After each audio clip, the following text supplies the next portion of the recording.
Welcome back to the channel, guys, and welcome to all my new followers. In this week's episode, I'd like to give 3 practical tips that I think will help improve your street photography, because street photography is a lot of fun and you can approach it in a certain way that'll allow you to have more opportunities. That's really what street photography is all about. We're scrutinizing photographic opportunities. Let's say that you'd look at street photography as a job, but not a job that sucks. We've all known that, but a really good job that you like to do. But we're looking at it as a job, as not as the content, but more of the framework, more of the form. Street photography is a job as a form. The content is what you make out of it. But if you look at it as a job, try to plan it. Try to have certain times that you're going towards, that you're going out there to work your street photography. See it as an opportunity. Just plan it. Let's say that you plan 3 hours in the week. That's fantastic, or more. Some people have more. But look at it as a professional sort of endeavor that you have to plan for. And if you look at it that way, you can create more opportunities in order to, be out there and shoot more. So when you look at it as a job is something that when you start a new job, you learn sort of the aspects of the job, the little idiosyncrasies, the little things that you need to learn in order to do that job properly. Initially, that will go a little bit slower. Don't look at it as, hey, I have to be fast at it. Look at it as, I'm going to learn the ins and outs of it first. And speed will come as a side effect of you doing the job properly. A lot of times out there, I see people being really fast, and sometimes even I feel a little bit bragging, look how fast I am. But street photography isn't about being fast. Street photography is about being observant and, training your eye to see those opportunities. You don't have to be fast for that. The speed will come. It's not about being fast. It's about observing. It's about being observant. The second tip that I would like to say is that sometimes you hear some of the greats, and I'm not one to name names because I feel if you name names that you always exclude a certain demographic. And I'm not one to do that. I have my personal favorites, but that's personally for me. I might get into that in the future a little bit, but when you're out there, some of the greats will say, well, I only ever get one picture in the month, or one great picture every so much. So you have to assume that it's about the process. You have to enjoy the process. And that's why I say look at it as a job. It's the process of it.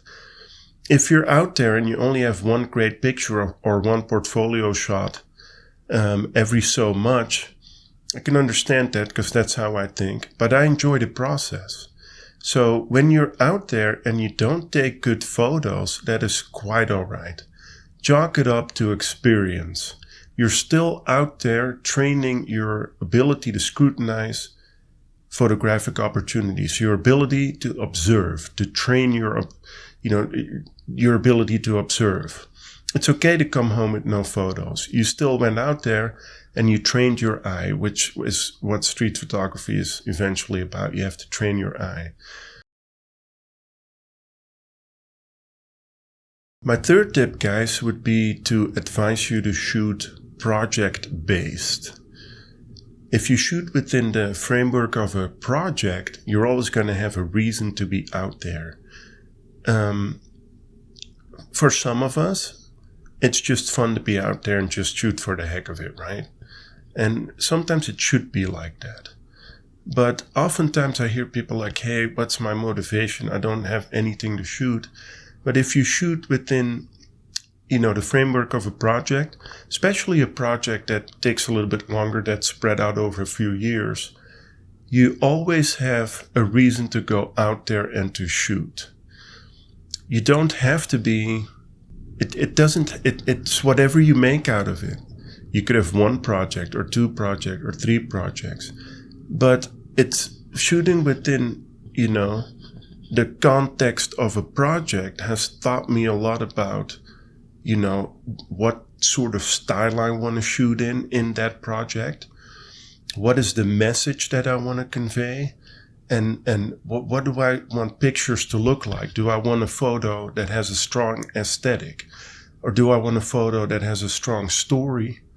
Or do I want a photo that just, has a message of some sort?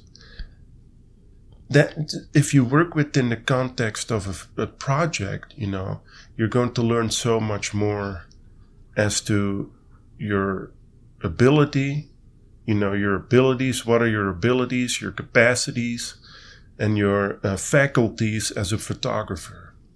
And so that's why I advise you to shoot within the context, within the framework of a project. Start one project, whatever it is. Street project, it could be I want to shoot people with only a certain color, or I want to shoot people that stand a certain way or smoke or whatever. It could be whatever. For me, with Deep Ellum, the context is I want to shoot people from every layer of society. I like diversity. I've noticed that. Initially, when I was shooting street photography, I really didn't know what the heck I was doing. I was just out there like, yay, I'm shooting street photography. But there's something in me that draws me to that. And initially, I didn't know what it was. You have to understand, when I grew up in Belgium, and there wasn't a lot of diversity there. As a matter of fact, me and my brothers were the only two people of color. And so there were certain, let's say, experiences that we went through. But I noticed that when I was out there in Deep Ellum, I saw a lot of diversity. And I loved that. And I started wanting to, take photos of that. And I think I saw, was it Joel Meyerowitz or somebody? Here I'm naming names, but I saw somebody who said that, look at the photos that you're shooting. That will teach a lot about you. And that is true. I started shooting people of every layer of society, of every demographic, of every socioeconomic layer. And that's what I like to do. That's my mission. That's my message. But I also want to do that in an interesting way. I want to shoot maybe a good moment, a strong aesthetic, a strong story, or a good moment. And I not never, but most of the time I don't get that. I am out there, but I chalk that up to experience. But if you shoot it within the framework of a project, you have a certain story that you're telling, and that doesn't have to be with every photo on its own, has to be, a prize-winning photo or an award-winning photo, but you will have a set of photos that tell a certain story, and as a whole, they make sense, hopefully. And as a whole, you can then produce maybe a zine or a book. So that's what I'm kind of busy with. And it's incredibly rewarding to do that. I don't know when it's going to end. I don't know if it ever will end. I don't know when I will say like, hey, I'm ready to make a zine, but I want to make a book eventually.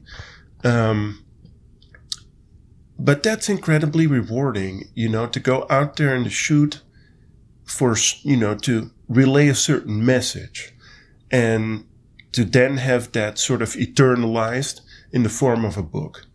That is my goal. But I'm also very interested in the individual, in the diversity of the individual out in Deep Ellum.